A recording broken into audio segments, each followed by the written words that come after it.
खंडणी प्रकरणात अटकेत असलेल्या वाल्मिक कराडच्या संपत्तीचा सीआयडीने तपास सुरू केलाय. याच तपासादरम्यान वाल्मिकला संपत्ती घेण्यास मदत करणाऱ्यांचीही सीआयडीने चौकशी सुरू केली आहे. वाल्मिक कराडने आपल्या दोन्ही पत्नींच्या नावे पुण्यात अनेक ठिकाणी पैसे गुंतवलेत. हे सगळे व्यवहार होत असताना पुण्यातील एका नगरसेवकानं मध्यस्थी केल्याचा संशय व्यक्त केला जातोय. याच पार्श्वभूमीवर पुण्यातील भाजपचे नगरसेवक दत्ता खाडे यांची चौकशी करण्यात आली. यावेळी दत्ता खाडेंनी सर्व आरोप फेटाळून लावत माझी आणि कराडची केवळ तोंड ओळख असल्याचं सांगितलंय. दत्ता खाडे हे पुण्यातील भाजपचे माजी नगरसेवक आहेत. गोपीनाथ मुंडेंपासून ते भाजपामध्ये कार्यरत आहेत. वाल्मिक कराडनं त्याच्या दुसऱ्या पत्नीच्या नावे फर्ग्युसन महाविद्यालयात समोरची मालमत्ता खरेदी केली आहे. त्या प्रकरणात सीआयडी कडून दत्ता खाडे यांची चौकशी करण्यात आली आहे. दत्ता खाडे यांनी वाल्मिक कराडला मालमत्ता घेण्यात मदत केल्याचा संशय सीआयडीला आहे. त्यामुळे सीआयडीने दत्ता खाडेंना चौकशीसाठी बोलावलं होतं. या चौकशी दरम्यान खाडे यांना काही प्रश्न विचारण्यात आले. यावर खाडे यांनी माझी आणि कराडची केवळ तोंड ओळख आहे, तसंच मी कोणतीही मदत कराडला केलेली नाही असं स्पष्टीकरण दिलंय. चौकशीबाबत खाडेंनी माध्यमांनाही माहिती दिलीय.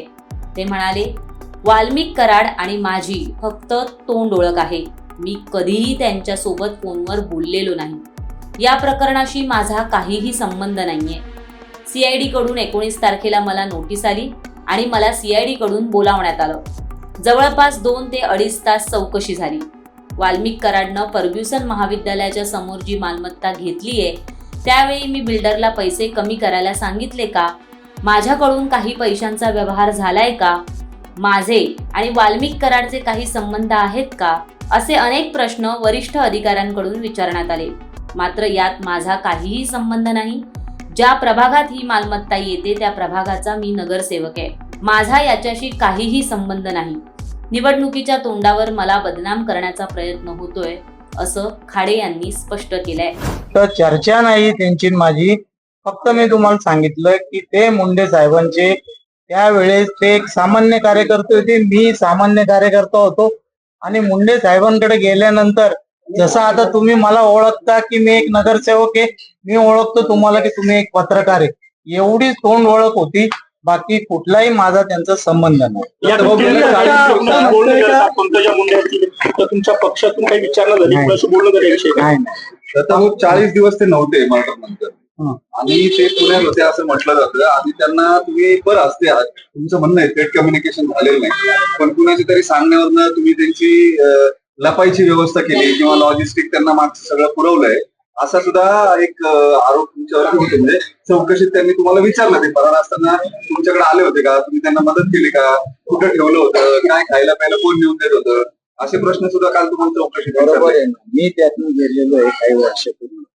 काय डिपार्टमेंट किती खोलात जाऊन एखाद्या गोष्टीची चौकशी करतं. ज्या वेळेस जर त्यांना असं वाटलं असतं कुठं काय तर मला ते केस मध्ये घेतलं असतं, मला सोडलं नसतं. त्यांनी तुम्ही विचारलं नाही का मला काय विचारता? मी विचारलं ना, त्यांनी सांगितलं ना की बाबा संशयित म्हणून आम्हाला असं संशय आहे की तुम्ही तिथले नगरसेवक आहात, तुम्ही त्यांना मदत करू शकता. मग तुम्ही त्यांना असं उलटा का नाही विचारलं? त्यांच्या 100 प्रॉपर्टी आहे सोलापूरला, पुण्यात, तुम्ही मलाच का बोलवलं? संशय ऐका ना, डिपार्टमेंटला उलट बोलण्यात इतकं मी मोठा नाही आणि मीच नाही कोणी त्यांच्याशी असं उलट बोलू शकत नाही. कसं बोलणार? नगरसेवक आहे, तुम्हाला चौकशीला बोलवल्यामुळे तुमची बदनामी, राजकीय नुकसान होतं. बोललो ना मी, बोललो त्यांना. ते म्हटले कुठं आम्ही तुम्हाला कुठे हे केलंय का?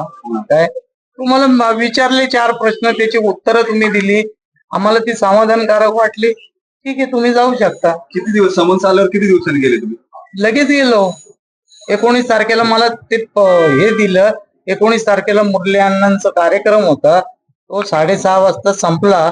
6:30 वाजता मी गेलो, कारण सकाळी 10 वाजता मला हजर व्हायचं होतं तिथं. पक्षश्रेष्ठींना याची कल्पना दिली चंद्रकांत दादांना, मुरलीधर मोळांना कळवलं की मला मुरली अण्णांना जाताना मी फक्त बोललो काय की असं मी अण्णा निघतो काय, कारण मला जायचंय काय. आमच्या आमदारांना सांगितलं होतं की मी निघतो म्हणून, कारण त्या कार्यक्रमातनं ते गेल्याशिवाय कोणाला निघता येत नव्हतं. तरी देखील मी त्यांना सांगितलं की मी जेवढा उशिरा जाईल तेवढा उशीर होईल मला तिथं पोहोचायला, मी जातो म्हणून. दत्ता खाडेला अचानक बोलण्यामागे काही षडयंत्र आहे का, काय राजकीय पार्श्वभूमी काय आहे नेमकं? सांगितलं ना, महापालिकेचे इलेक्शन आलेले आहेत, कुठंतरी बदनाम करायचं. 3 टर्म मी इथला नगरसेवक आहे असं वाटतं ना, तुम्हाला वाटू शकतं की हा बाजूला झाल्याशिवाय मला तिकीट मिळणार नाही.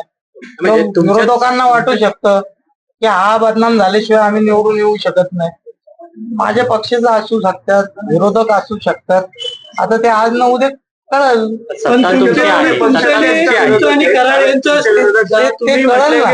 तुम्ही म्हटले की एकाच समाजाचे आम्ही दोघं आहोत, समाजामुळे तुम्हाला कुठेतरी चौकशीला बोललं असं वाटतं का? तुम्ही एकाच समाजाचे म्हणून नाही, असं होऊ शकतं ना, होऊ शकतं, केलं असतं, चौकशी झाली, पण तुम्हाला काय ठाम तुम्ही कशावर?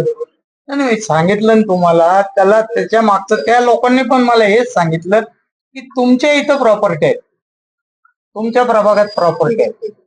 आता मी माझं ऑफिस इथं 1 रोड पलीकडं त्या प्रॉपर्टी आहेत, असं कोणालाही वाटू शकतं ना. तुम्हाला एखादं घर घ्यायचंय या भागात, फुलाचीवाडीत तुम्हाला एखादं घर घ्यायचं, तर तुम्ही येऊन मला सांगू शकता ना की दत्ता भाऊ जरा तुम्ही इथं फोन केला 4 रुपये कमी होतील, हे तुम्ही सांगू शकता.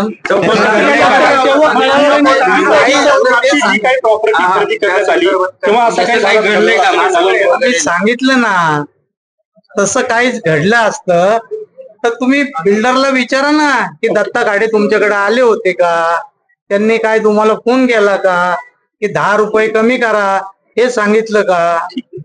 सांगेल ना तो. ठीक आहे, ओके. अहो, मारा पुढे चांगलं भूत बोलतो डिपार्टमेंट समोर. काय आता डिपार्टमेंट एवढं पण दूध खुळं नसतं ना, त्यांना सगळं कळल्याशिवाय ते हे करत नाही ना. बरोबर. ओके.